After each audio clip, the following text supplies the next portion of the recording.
This title is narrated with virtual voice, computer-generated narration for audiobooks. Motorcycle Vagabonds. Around the World, Part 1. The Americas, New Zealand, and Australia. By Motorcycle Vagabonds. Prologue. What has all the audible qualities of light rain caressing our tent, rouses us from our light doze? Rain? We wish. When Simone is finally driven out of her sleeping bag by increasing bladder pressure, she finds the world around us has suddenly turned white. What may seem romantic at first sight causes our hearts to sink into our boots. How are we supposed to ever get out of this place? We find ourselves in the Indian Himalayas, on the deserted Morai Plains at 15,630 feet, to be precise. We are a few miles off the road, and still need to make it to the second highest pass of the world, if we prefer not to spend the winter here.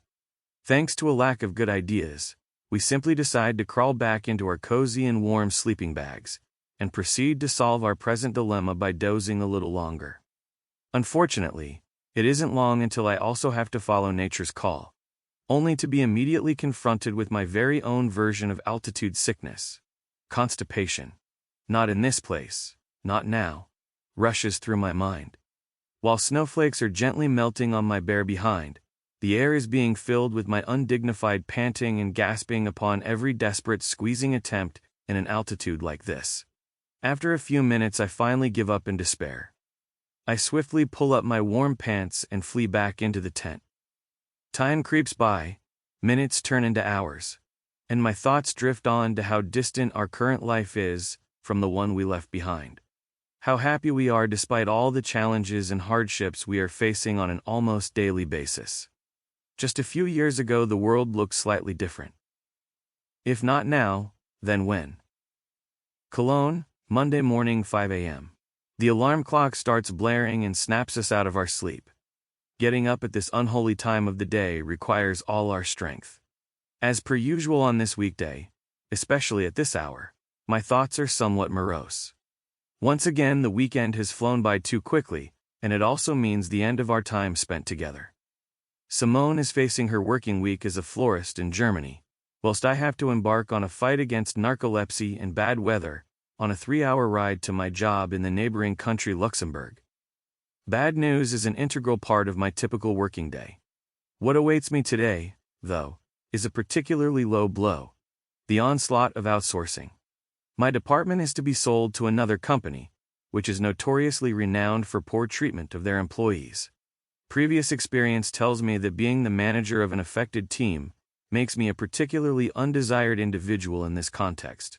I've already been through similar situations in the past, including year-long vindictive pressure by the overtaking company, which often sees former management as a bitter pill to swallow in order to get the deal. On top of everything else, last year manifested another variation of the already known drama: merging. Two departments doing similar activities are merged to drastically cut down personnel and costs. Roughly, this meant for me, we don't need two managers. Pull your socks up and get ready for a competitive race to see who comes out at the end.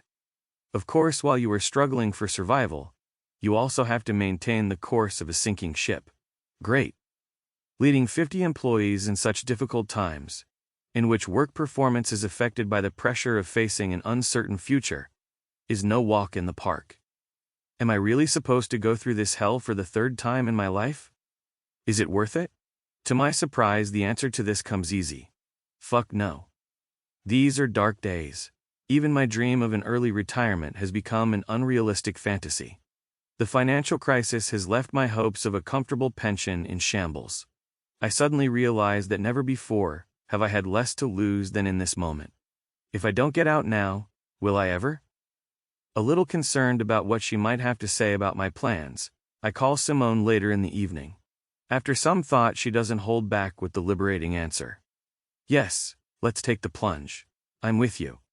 We had often spoken about this in the past, particularly after a few beers, that we wanted to embark on a long motorbike journey. A really long one, at least for a year or so. And then our fingers would follow along brave routes on the world map above our bed.